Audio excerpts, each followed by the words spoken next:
Ethiopia is destroying Sudan. Let me explain. For some quick background, for the last 3 years, Sudan has been involved in what a lot of people describe as a quote-unquote civil war, but really should be described as a United Arab Emirates-backed genocide. That is because ever since fighting broke out in Sudan, the UAE has been supporting a group called the Rapid Support Forces, also known as the RSF. This is a militia that's been involved in various war crimes, including genocide in Darfur. You may have heard, for instance, of the city of El Fasher, which I believe a couple months ago experienced a massacre where 100,000 people lost their lives over just a few days. Now, in order for the United Arab Emirates to continue its support for the RSF, it relies on other African countries as stopovers and supply routes. But over the last month, a lot of these stopovers and supply routes have actually been disrupted. For instance, one of the airports that it uses in Libya is undergoing repairs, and the United Arab Emirates also used to have many military bases in Somalia, including the disputed region of Somaliland. But last month, Somalia actually kicked the United Arab Emirates out. So for this reason, it's had to look elsewhere, and one of the states that it is partnering with now is Ethiopia.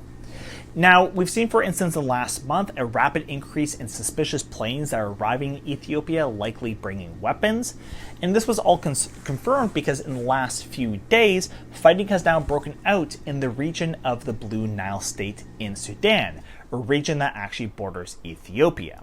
Not only is Ethiopia providing, for instance, weapons to the RSF, but it's even hosting fighters and apparently actually facilitating drone strikes in Sudan.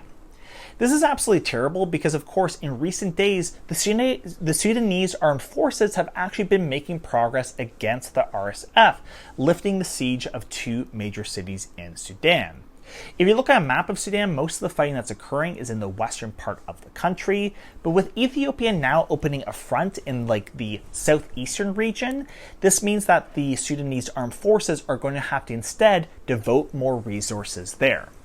Now, why is Ethiopia doing it? It's because of selfish reasons. Sudan's worried that the Ethiopian Grand Renaissance Dam will lead to less water to the Nile River, and so to protect this dam, Ethiopia is now trying to rip Sudan apart. Given this, I suggest people who are maybe interested in Ethiopia should actually instead boycott it, and I think should also share what is happening right now. Also, of course, boycott the United Arab Emirates, and I do hope that with enough pressure, the RSF will one day be brought to an end. Thank you so much. I hope you enjoyed this video. Please like, share, leave a comment, and I'd love to hear from you, especially if you are familiar with what's going on in Sudan. Cheers.